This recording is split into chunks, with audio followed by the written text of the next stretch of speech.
Waalaikumsalam warahmatullahi wabarakatuh. Jumpa lagi bersama saya Wong Ganteng Santunyo. Ada yang bisa dibanting? Iya, Mas Andrew. Saya kan tadi nonton YouTube-nya Mas Andrew kan. Waduh, nonton Wong Ganteng Santunyo ya.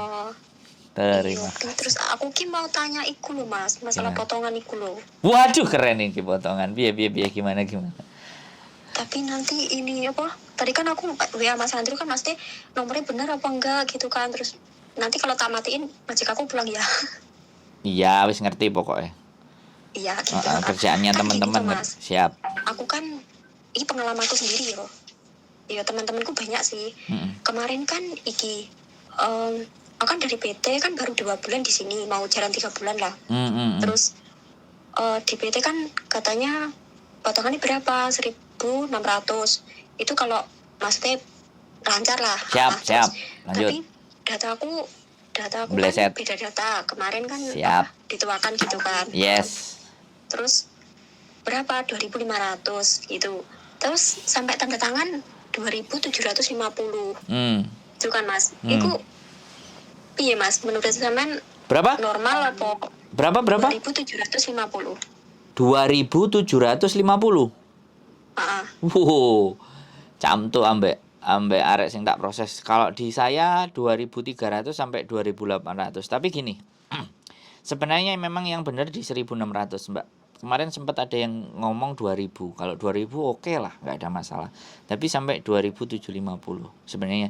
Saya kembalikan ke sampean ya. Saya kembalikan lagi ke sampean. Sampean mau ngelaporin itu atau mau diam saja? Jadi Kan gini Mas. siap. Terus gimana? Nah, kalau sampean mau ngelaporin ke KJRI, bikin laporan, ya kan, ke KJRI, potongannya BCD bla bla bla bla bla bla. Nah, ini sepengetahuan saya anak yang sudah lapor ke KJRI, katanya suruh bayar dulu nanti terus dikembalikan. Katanya begitu. Tapi saya belum tahu nyatanya. Nah, kalau seandainya sampean ngerasa itu berat, ya sudah nggak apa-apa. Sampean lapor ke KJRI tapi tetap dibayar nanti sambil dengar info di KJRI. Terus setelah 6 bulan nanti bagaimana tindak lanjutnya KJRI. Nanti sampean ngomong ke saya kalau memang ternyata angkanya bisa dikembalikan, kan lumayan toh Mbak. Bener nggak? Terus kan gini Mas. Ini kan saya udah bayar 2 kali, mau 3 kali kan. Lah terus kan udah ada komunitas yang di itu loh Mas, yang di apa? Lapangan. KOSWP itu loh. Ya wis. KOSWP. Organisasinya anak-anak siap. Gitu kan. Terus kita kan konsul sama dia. Betul, gitu kan? betul. Gitu. Terus kata itunya kan kita banyak orang ya Mas. Betul. Ada grup ya. Yes, ada grup gitu. Pokoknya kata mereka organisasi tersebut gimana? Terus kata mereka gini. Wes Mbak, kita proses ke mana KJRI sama ke BP2 TKI. Betul. Gitu kan. Terus gimana ini Kak kelanjutannya? Pembayarannya gimana? Sementara kita stop dulu. Dan nanti kalau ada surat datang bla bla bla bla gimana? Tagihan, Terus itu nanti kita bisa bicarakan, maksudnya bisa bicarakan dengan majikan gimana enaknya gitu kan. Terus ada yang mbaknya 1 bulan yang kemarin, kan ini prosesnya udah 1 bulanan toh Mas. Siap. Terus kemarin ada yang salah satu mbaknya itu nggak bayar gitu kan, soalnya kan bertentangan kasusnya ini, maksudnya biar selesai dulu gimana prosesnya, soalnya kan dikonfirmasi sama PT Pusat. Siap. Itu PT Pusat nggak maksudnya nggak mau tahu, nggak bisa apa-apa gitu, nggak mau gitu. tahu. Iya, nggak mau bukan tahu. Nggak bisa gitu apa-apa, nggak mau tahu. Terus lanjut. Terus akhirnya ada surat yang warnanya apa ya, pink gitu loh Mas. Ya, pink tagihan gitu loh. Tagihan. Iya, datang ke majikan gitu betul kan. Betul. Terus majikan ada yang mbaknya, salah satu mbaknya itu majikannya ya maksudnya ini apa, surat apa, hutang apa gitu kan. Nah, terus yang satu mbaknya ini bisa jelasin ke majikan, oh gini. Yang satu mbaknya kan maksudnya masih masih polos, bahasa juga masih belum lancar, masih kan, lugu gitu. Siap, lanjut. Terus tanya ke agennya bilang ini bukan urusanku, ini urusan sama PT-mu.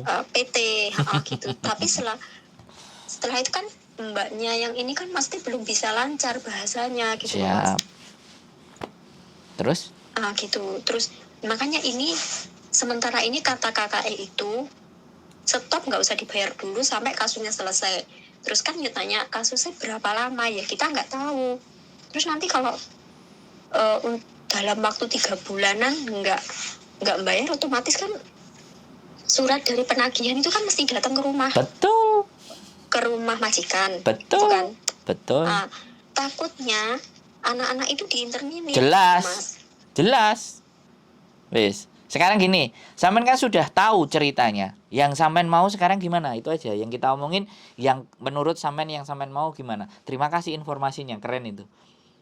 Yang saya tanya sekarang maunya sampean gimana? Iya no, Ya, kan 2 bulan ini, 2 bulan ini kan saya bayar ya Mas ya. Siap. Bayar gitu. Siap. Terus yang ketiganya itu kan kata KKE stop dulu. Lah terus stop dulu ini gue enek masalah, aku menit piye gitu loh. Iya betul. Kan ya jadi pertanyaan kayak gitu. Sampean bertanya. Sampean kan sekarang sekarang kita fokuskan, karena tiba-tiba majikan masuk nanti kan kepotong, sampean informasinya telat gitu loh, nggak enak kan? Belum jelas omongan kita. Ya jadi jelas aja. Sekarang kan gini, maunya sampean kayak gimana? Kalau menurut saya, pasti surat tagihan itu akan membuat majikan berpikir berbeda terhadap sampean. Karena si PT tadi tidak atas sepengetahuan majikan menggunakan alamat sampean untuk menagih utang. Logika sampean masuk nggak gitu ya kan? Karena dia dari PT, karena dia nggak mau kehilangan uang. Karena anak-anak ini kalau misalnya, jadi dia menggunakan, PT itu menggunakan majikan, nama majikan itu agar supaya teman-teman supaya nggak sampai diinterminate. Ya kan? Kalau sampai dia nggak bayar kan tagihan interminate, kacau, balau, gak jelas. Nah, saran saya sekali lagi, kalau di tempat organisasi tadi masih menimbulkan pertanyaan yang konkret kepada sampean, sebaiknya sampean datang ke pengaduan KJRI. Ya, jadi nanti biasanya solusinya yang diberikan, bayar aja dulu supaya aman. Ya, setelah 6 bulan nanti kita urus agar PT mengembalikan uang sisa sampean, sisa proses. Nah, seperti itu supaya sampean tidak ditagih majikan. Ya kalau majikannya meleset enggak ada masalah. Kita break interminate. Tapi kalau majikannya baik kan eman. Iya. Nah, makanya mereka menyuruh sampean untuk tidak membayar, itu membahayakan hubungan sampean dengan majikan. Bisa dipahami nggak? Iya. Makanya, makanya itu. Makanya saya jawab, saya kasih tahu sama sampean, kalau mau jelas ke KJRI dan sebisa mungkin sampean rekam. Dan kalau ada teman-teman semuanya yang omongannya KJRI itu direkam ya? Ya, kalau bisa ya sebisa mungkin, pinter-pinter lah sampean. Nanti setelah 6 bulan sampean selesai, apa tindak lanjut mereka atas uang tersebut? Gitu loh. Karena saya juga belum dapat pembuktian bahwa teman-teman yang sudah selesai 6 bulan katanya nanti ada dikembalikan, itu belum sampai ke saya. Tapi kalau ternyata sudah ada, ya dengan konten ini mereka akan mancing ngomong, "Oh ya Mas, saya juga sudah dikembalikan awalnya potongan sekian-sekian." Jadi kayak gitu kan enak. Bisa dipahami nggak? Jadi kita ngelempar masalah ini di publik, bener nggak? Ya. Nggak apa-apa. Nah, sekarang keputusannya kalau saya yaitu sampean ke KJRI, lapor semuanya, dan apa saran dia dengerin. Bener nggak? Sampean dengerin saya, sampean dengerin organisasi. Saya dan organisasi apakah peduli dengan nasib sampean ke depan? Kan belum tentu juga, bener nggak? Saya ngomong. Ya kasarannya ngomong kayak gitu. Tapi kalau kita ngomong KJRI, nggak mungkin dia akan menjerumuskan sampean. Bisa dilogika nggak? Bener nggak? Jadi biar jawaban itu terjawab dengan sampean. Nanti suatu saat 6 bulan lagi kalau sampean sudah dikembalikan, sampean boleh cerita lagi ke saya. Sudah dikembalikan Mas, enak, sekarang sama majikan juga baik, lancar, jaya. Berarti bener KJRI-nya. Kan gitu toh Mbak, bener nggak? Oh iya. Ya, jadi segala sesuatu kan kita lempar. Karena memang sekali lagi, ya mohon maaf, saya tidak mendiskreditkan organisasi. Tapi kalau disuruh nggak bayar, tahu-tahu surat-surat kemajikan, apakah organisasi bertanggung jawab sampean terhadap sampean, nasibnya sampean, golek duitnya sampean, bener nggak? Iya. Ini yang kemarin saya juga ditanya sama anak-anak yang trainer yang diajarin sama KJRI. Kalau lapor ke YouTuber, emang YouTuber bisa bertanggung jawab? Kan begitu Mbak. Saya ditanya kayak gitu. Tapi setidaknya kalau ataupun saya nggak bertanggung jawab, saya tidak menjerumuskan sampean. Bisa dipahami nggak? Iya. Saya kan meninformasikan dengan sosial media saya sebaik-baiknya. Dan bisa dipertanggungjawabkan. Kan ibaratnya kayak gitu. Dan orangnya ada. Mukanya kelihatan. Ditemuin juga boleh. Bener nggak? Iya. Makanya Gitu. sampean ke KJRI bagian pengaduan. Nanti kalau libur, sampean tunjukkan notanya. Dan apa yang menjadi jawaban mereka. Gitu. Clear? Kan Gimana? ya kan gini, sama organisasi kan katanya udah dilaporkan ke KJRI gitu kan. Kan namanya siapa-siapa kan udah ditulis kan, sama kan di grup itu udah ditulis. Nah terus ini udah dilaporkan ke KJRI sama ke BP2TKI bagian mana-mana wilayahnya gitu kan. Nanti kamu mau ditelepon sama siapa kantornya lah gitu. Tapi sampai sekarang kan juga belum ada kepastian gitu kan. Terus katanya lagi, terus gimana lagi, terus kan ada mbak-mbaknya, aku udah dapat surat ini biye gitu. Sama takutnya itu kalau suatu saat majikannya kan nggak ngeh itu apa, hutang apa, baru beberapa bulan di sini kok ada hutang gitu kan. Kan ada majikan yang kayak gitu. Terus nanti takutnya ya itu di-terminate itu secara mendadak kan yo wassalam gitu loh. Iya, pertanyaan saya, karena ketika sampai sudah ngelaporin ke organisasi, ke BNP2TKI dan semuanya, apakah ada tindak lanjutnya? Apakah ada telepon lagi? Kan saya juga belum menerima laporan teman-teman yang bicara seperti itu gitu loh. Dan sekali lagi saya kan juga nggak dilapori, saya cuma dicurhati, ditanyain sama sampean toh, ya tak jawab. Untuk memastikannya ya lembaganya ya KJRI toh, bener nggak? Oh gitu. Loh enggak. Enggak sampean logika. Kan, sampean tak ajak mikir. Ya kan? Kalau lapor mereka cuma jawabannya kayak gitu, tidak ada tanda terima. Tapi kalau sampean ke KJRI, sampean lapor dan sampean ada datanya. Kalau mereka nggak ngasih apapun, cuma ditulis-tulis semuanya, ya paling tidak sampean pas lapor itu ada omongan yang bisa sampean ambil gitu loh. Bisa dipahami nggak? Jadi bisa. Sampean juga belajar berpikir untuk lebih cerdas. Tapi nanti ke KJRI maksudnya kan mau apa gitu, pokoknya ya sampean sodorin gitu kan. Surat utangnya kan ada tuh. Itu sodorin. Ini apakah overcharging atau semuanya, kalau peraturannya di 1.600 ini sekian. Bagaimana? Sampean juga dengerin juga dari KJRI, kan jelas toh. Gitu. Enggak, bener enggak? Sampean sambil logika, jangan gitu, gini. Sampean yang saya omongkan ini menurut sampean masuk akal enggak gitu loh? Iya. Jadi ketika sampean sudah ada, kan sekali lagi di Indonesia kan belum tentu ketika kita laporan terus kita bawa surat laporan, bukti kita sudah laporan, kan belum ada kayak gitu. Bahkan di organisasi kan cuma dicatat saja nomor HP-nya dan semuanya. Nanti di follow up. Nah, sampean follow up baliknya ke dia kan tinggal ngomong. Sudah sampai semana ini prosesnya, kan tinggal nanya kayak gitu. Kalau di KJRI kan ya sudah tinggal telepon aja, sampai 6 bulan nanti ditunggu kan, soalnya kayak gitu. Karena kalau kita putus bayarnya, surat hutang itu masuk. Kalau surat hutang masuk kan bahaya. Iya kalau majikan terima. Kalau enggak, makanya kita lapor ke KJRI dan buktikan untuk bikin rekaman. Dan nanti 6 bulan ditindaklanjuti lagi, Pak, atas laporan saya yang tanggal sekian itu bagaimana? Apakah potongan saya tetap begitu aja terus akhirnya diambil PT, atau ada pengembalian lagi buat saya? Nah kan tinggal gitu. Kalau apa yang disampaikan sama mereka setelah laporan, misalnya, oh ya nanti kembali 6 bulan nggak balik, 7 bulan nggak balik, kan gampang, kita tinggal viralkan dan ada buktinya.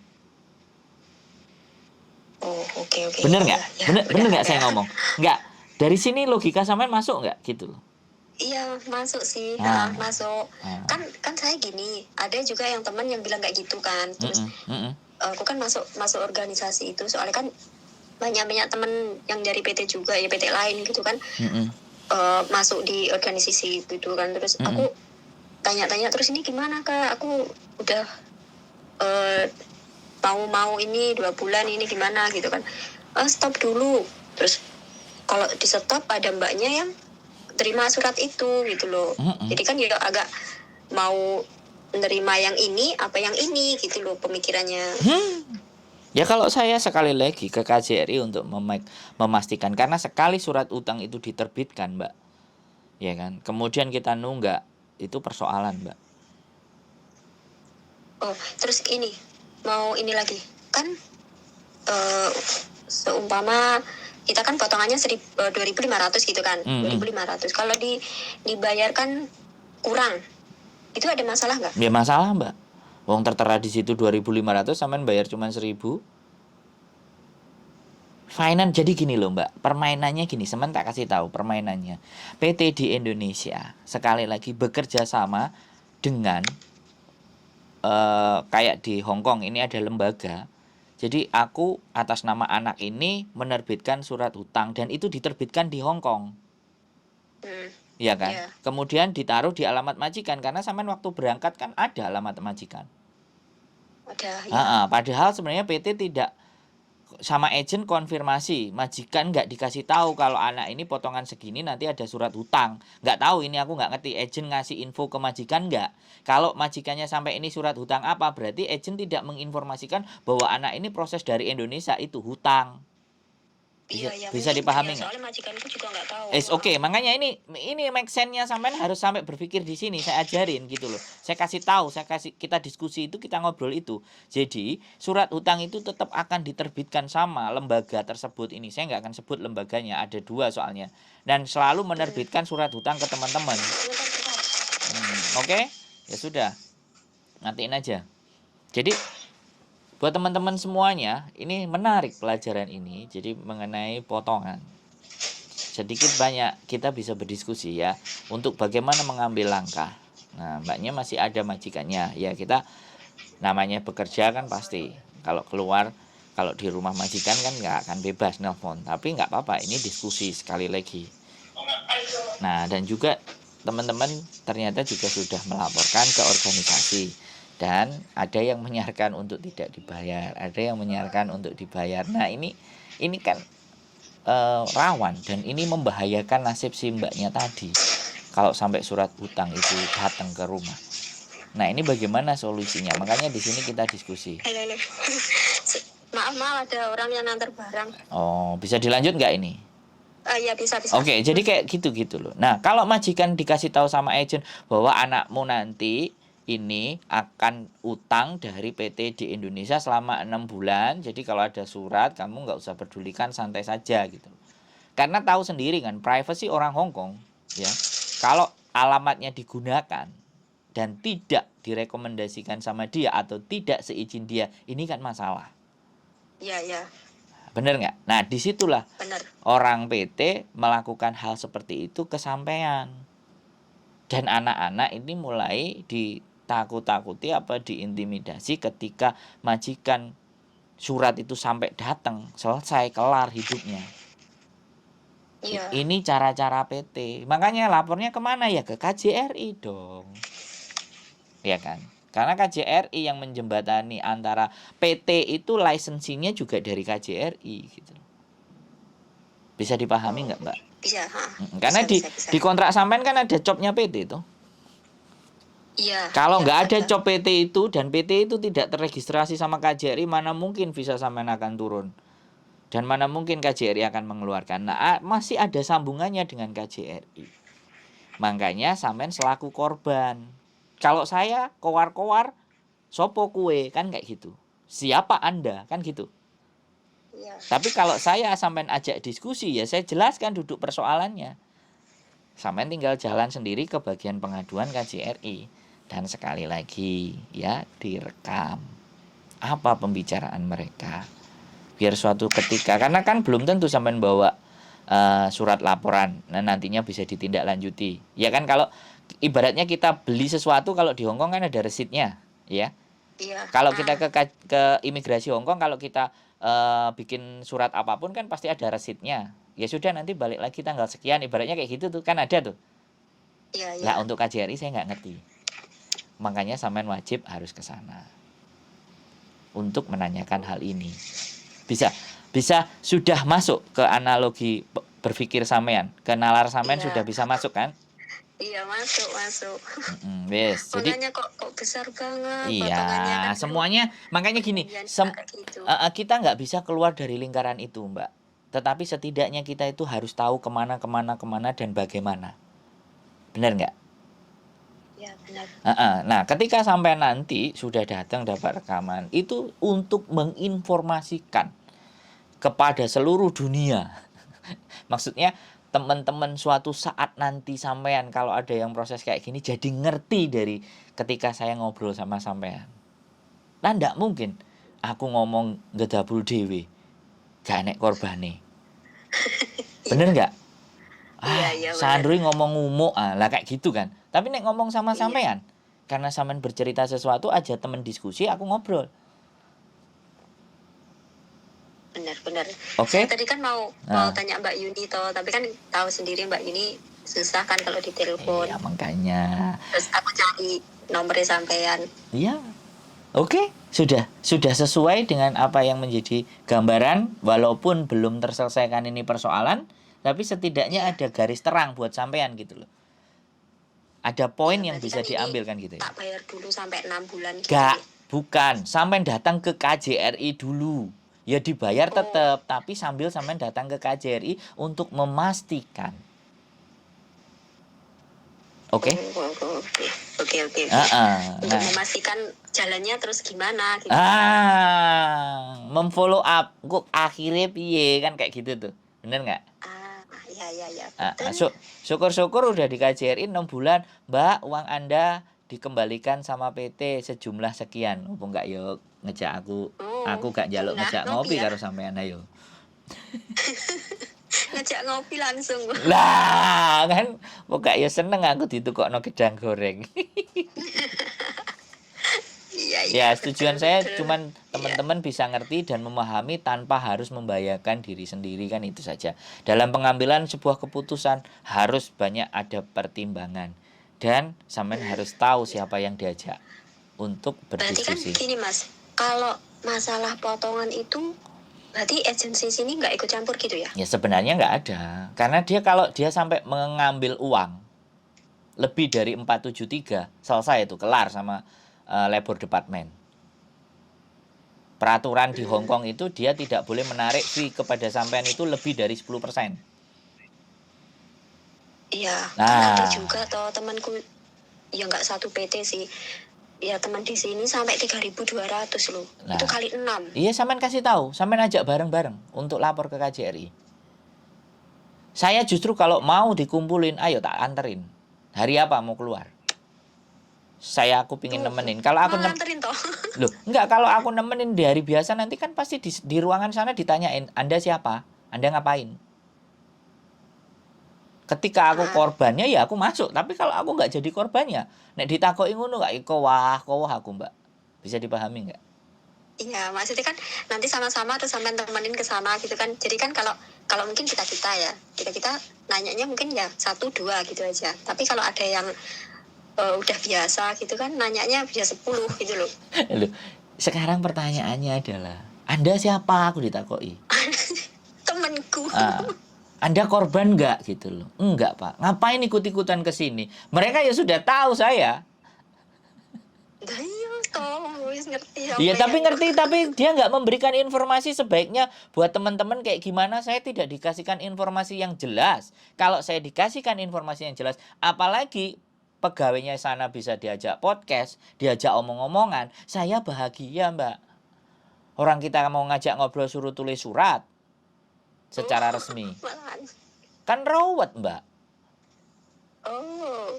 Loh iya, prosedurnya kalau saya ingin ngajak ngomong sama mereka, saya suruh tulis surat, mau ngapain, bicara tentang apa. Nah, sedangkan mereka tidak memberikan informasi berbagai macam hal persoalan kepada teman-teman. Kan begitu ceritanya, Mbak. Makanya dengan aduan-aduan sampean kayak gini tak naikin, biar ini menjadi isu publik. Dan ini yang diperjuangkan oleh banyak-banyak organisasi. Tapi kan itu offline. Wong zamane saiki online. Semua informasi naik ke atas. Kok cuman diem-diem. Nah, sing 3.000, 3.500, 4.000, 5.000 apa gak merongos? Iya kan maksudnya ngesakne sampai 6 Nah, kali. sekali lagi Mbak, makanya dengan jalan seperti ini kita speak up. Bisa Iya, dipahami nggak? Dengan cara iya. seperti ini, apakah pemerintah kita itu mau turun tangan? Gitu loh. Apakah pemerintah kita itu benar-benar ngayomi kita dan melindungi kita gitu loh. Apakah justru malah mereka memeras teman-teman sekalian? Kan bisa dilihat dari sini. Bener nggak? Kemarin kan aja juga aku dapat kiriman itu ada yang di depan KJRI apa ya? Heeh. Kayaknya ya gitu kan ada yang demo masalah ini masalah potongan kayak gitu. Orang Ih, banyak loh Mbak, loh, lebih dari 10 loh. Mbak, sampean tak kasih tahu. Saya itu naik ke lantai 1 di ruang Ramayana. Saya mengajukan pertanyaan. Nggak ditanggapi. Ada saya videonya di Facebook komunitas YouTuber Hongkong. Nggak ditanggapi pernyataan saya. Saya sudah nyampaikan ke mereka. Dalam satu hari saya membuat konten. 23 konten setiap harinya. Dan 6 bulan kami mempunyai hampir 2.600 konten. Nah, kalau KJRI bisa menginformasikan tapi nggak mau bikin konten, kan tinggal ngomong sama kita. Nah, yang menjadi pertanyaan, kowe iki lho sapa, Ndro? Lah nek dikono ngono aku terus kon piye, Mbak? Kowe Prayo. iki sopo? Aku lak ngowo. YouTuber. Lah, YouTuber ya apa dikono ngono? Iso ta ngewangi bocah-bocah. Ya walaupun saya nggak bisa ngewangi dan ngasih tahu dan memberikan solusi, tapi setidaknya punya pandangan. Dan itu sudah naik ke atas. Kalau semakin gempar naik ke atas, lah nek sing kok ndelok Pak Jokowi, ayo. Kan siapa ngerti? Iya, aku telepon Pak Jokowi dhewe no. Nah, jadi jadi kan kayak gitu-gitu loh, Mbak. Makanya isu-isu yang naik ini harus kita naikkan. Harus banyak pengaduan. Dan kita jangan takut walaupun sama pemerintah kita sendiri, ya sudah. Mainkan tuh video. Di HP setiap HP itu ada namanya record. Ada itu. Setiap HP punya aplikasi itu. Jadi tinggal ditekan cekrek, udah ngomong. Kantongin aja. Jadi Iya, iya, iya. bagaimana? Kalau mereka memberikan nota, enak. Aku gak ngerti soalnya belum ada yang lapor. Saya cuman taunya ada anak lapor ke KJRI, tapi ya sudah disuruh bayar dulu sampai habis, nanti 6 bulan dipending dan di follow up. Nah itu apakah dikasih resit apa enggak?